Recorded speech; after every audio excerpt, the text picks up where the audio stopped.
Good afternoon guys and welcome back to the channel. Chris Dennis here, putting specialist and short game performance coach. Today we're going to continue the series, we're going to continue talking about some course management. And so we're here on the third hole here at Waterfront, which is a par 4, and off the whites it's 350 yards. So it's a hole where you think, well, it's not too long, something that we can hit a driver down towards, something we can get really close to the green and obviously have a good chance at getting a birdie. Obviously if you watch golf on TV and you watch the PGA Tour, you'll have seen a couple of weeks ago they had a par 4 that was drivable, but they saw a lot of bogeys, a lot of double bogeys, because there was water to the left. So similar to that, there's not water, but we have a ditch on the right all the way down from around about 150 yards all the way down to the green, and then on the left we have thick trees. As you can see, very narrow tunnel for us to go through, and if you watch the flyover now you can see it's very narrow on the way down there. Obviously as we start to get past the trees and past the opening, you'll start to see the ditch on the right, and from there the fairway widens a little bit and then narrows as we get closer to the green. Obviously there's the rough on the left, but again, if we hit a driver and we hit it into that rough, it's potentially going to make it a harder chip and we might not get up and down. The club here for me and what I hit, obviously the conditions have changed quite a lot in the last couple of weeks, so we've gone from it being pretty hard, running a long way, and I would hit normally a 6-iron off here, which would run about to 200 yards, which would leave me, 150 in, which is not a bad shot. I'm now hitting, I was going to hit a 4-iron today, but I've thought about it now. There's a little bit of breeze into, and obviously we've had a lot of rain overnight, so it's going to stop dead. So I'm going to hit something here. So I'm going to switch club. I'm going to go to my hybrid, which I know will give me 220, 230 yards. So obviously it's a 20-degree hybrid, which is pretty much a 3-iron. 3-iron is normally 21 degrees. But this is going to get me a little bit further down there. It's going to get me into the fat part of the fairway, which you've seen just then over the flyover. From there, I can try and attack the green. So this hole very much so, depending on what ball flight you have, so if you have a big draw, if you have a fade, use the tee to your advantage. If I have a big draw and I come to the right, even if my feet are outside and the ball's here, I can aim pretty much down the right hand side and let it come back, and I've got a lot of fairway and rough to the left that I can afford. If it overdraws, it comes back and it's still got a good shot into the green. Very similar, obviously like myself, a little bit of a fade, so I'm going to use the right hand side of the tee box where that opens it up. We can see the flag today, it looks like it's a red flag, so I'm guessing it's front and it looks on the left side of the green. So I can take dead aim at the flag. If I fade it off the flag, I'm going to hit the middle of the fairway. If I overfade it, I'm still going to be in the rough on the right, and I'm not going to be in the ditch. So we're taking the ditch out of play.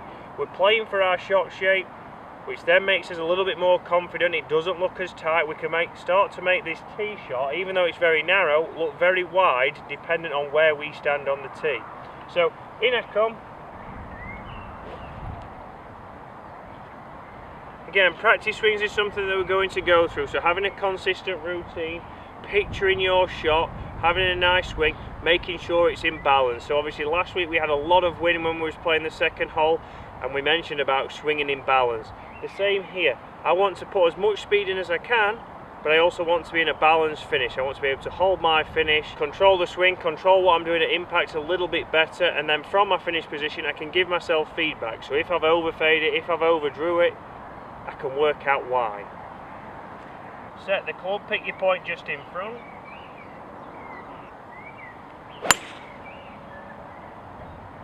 Perfect, so nice and smooth, in my balance at the finish. That actually, it seems to be a common trend over the last 3 weeks.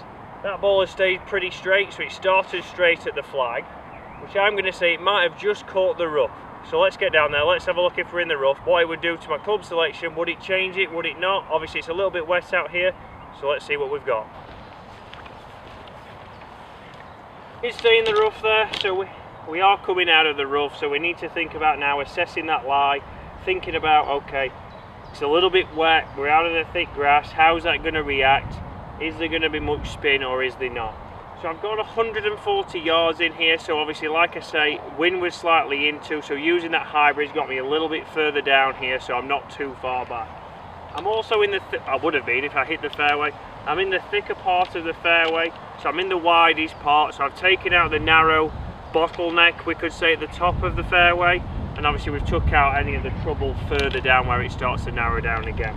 So 140, normally that would be for me probably a full pitching wedge, but obviously into this breeze here, I'm going to drop down 2 clubs. So I've dropped down 2 clubs, I've dropped down to my 8-iron, because I know obviously I can control that a little bit better, a little bit smoother, and if it lands a little bit short, it might run up and skip up onto the green.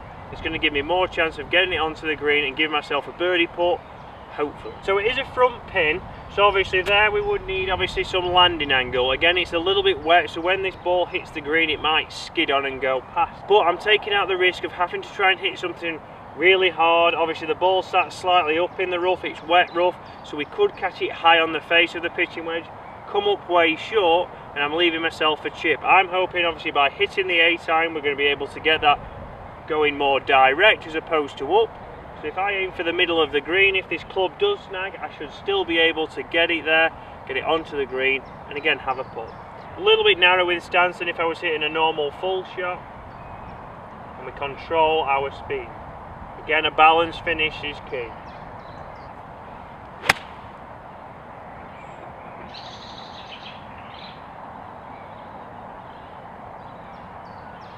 Great, so straight at it, flighted very low, it was a very smooth swing and imbalance, and that's probably gone to around about 15 feet, maybe even inside that, which from this distance is very much inside tour range.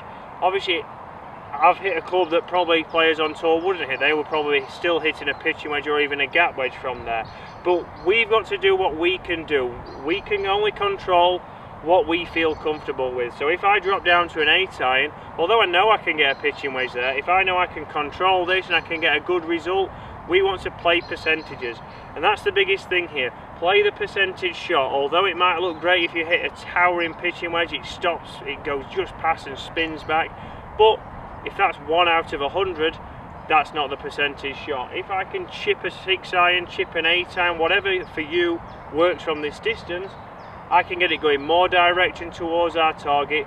We take out things that can go wrong because we've got a lot less speed and we're a lot more in control. And as you see, even when it's not as windy as it was last week, swinging in balance is the key. We can give ourselves feedback, we can give ourselves something that we need to work on potentially, but if not, you'll see that your strikes will become a lot more centered, and if they become a lot more centered, one, you're going to get more distance, and hopefully you're going to get less curvature.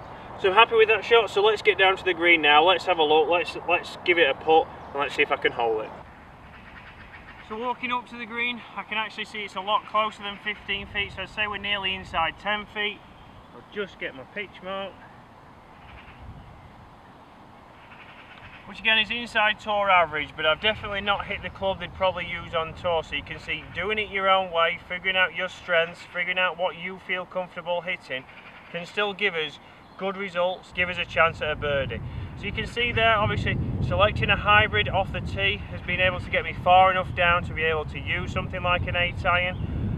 I've taken the driver out of play because we can see how it gets a lot tighter here down at the hole. So still by using a hybrid and using our course management, I can still have a good chance at getting a birdie.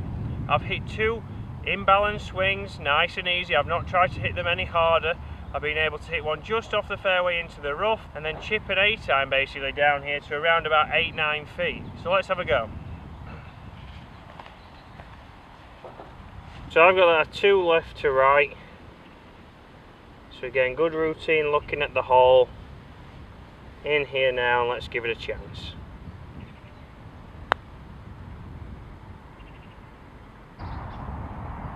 Close. Tap that one in. Good. So you can see there, guys, I've made an easy 4. I've had a great chance at having a birdie. So far in the series I'm level par, which is a rarity, but so far so good. But you can see that we've assessed the conditions on the tee box to start with. We want to use the right side of the tee, the left side of the tee, whichever makes that fairway look even bigger to you and feel a lot more confident. You can see it's a very tight and narrow tee shot. I see a lot of amateurs get on there and panic. First thing they say is, God, it's tight on here. Well, let's try and make it look a lot bigger to you. If we can make it look nice and wide where you're trying to aim, you're going to have a lot more confidence of executing the shot you want to hit. Obviously then, first of all, I had the 4-iron out, but I thought about the conditions. I thought that we've had a lot of rain in the last couple of days. so it's not going to run out and it's not going to chase anywhere when it hits the ground. So I've gone up, I've took an extra club, I've used the hybrid, which has helped me get to the widest part of the fairway. I know it was slightly into the rough, but because I've aimed correctly and I've aimed down the left hand side and it's pretty much stayed there, it's only just into the rough. So I've not opened up hitting it into the trees, I've not hit it way right and into the hazard. So by me using the correct side of the tee box, it's allowed me, even if I've not executed the shot exactly as I wanted, if it stayed straight, it was still fine and gave me a shot into the green. From then, obviously we've looked at a lie, it's wet, it's sat up in the rough, we don't know what kind of strike we're going to get. Although it's a pitching wedge distance, we can drop down a couple of clubs, so I've dropped down to an 8-iron. More of a chip shot, you'll see how it probably didn't go much more than 10-15 feet off the ground, but I could control the direction. I got the strike I wanted, it pitched nicely here just short of the flag, and it only ran out, 15 feet. So it's left myself with a good chance at a birdie putt from 9 feet. Again, 50-50 chance on tour. For amateurs, you're probably looking at 1 in 4 at best. So expectations, but I've made that hole a lot easier than I could. I see a lot of people obviously jump and get the driver. Oh, it's 350 yards, I could get it near the green. A lot of trouble obviously closer to the green, very narrow at the start of the fairway. So obviously as you've played, if you had a course guide or if you had a sky caddy, you'll be able to see what the fairway looks like. We're wanting to get to the widest part of the fairway, so if our misses are slightly off, we're still going to be in the rough and still have a shot to get to the green. So hopefully that's helped you, hopefully that's given you a little bit of insight. One day I will miss the green and I'll have to show you some short-sided shots. Next week we've got a tough par 3, so more than likely next week could be the first week I miss the green. So it's 230 yards uphill to a small green with a hazard on the left and trees on the right. So we're going to talk through there what an amateur might want to do. You're going to get a shot on there, so let's see how you can use your shot to your advantage to then try and just get out of there with a net par and move on to the next hole. It's not a hole that we're expecting a par on, it's not a hole we expect birdies on. I think I've only hit the green in maybe 5 times in the last 12 months, so it's not an easy hole. I've had 1 birdie on there, which was lucky. It was a 40-foot sliding putt. So let's play it to your advantage. Let's use your shot if we can, if you get one. We can maybe even have to lay it up, play it as a par 4. If we play it as a par 4 and you get out there with a net par, that's better than getting a double, triple and ruining potentially your first 3 holes where you've got good chances to start getting a good score and then kill them there. Guys, thanks for watching. I hope you have a great weekend. I will see you again on Monday when we're going to be looking at some putting. As for now, guys, enjoy your weekend.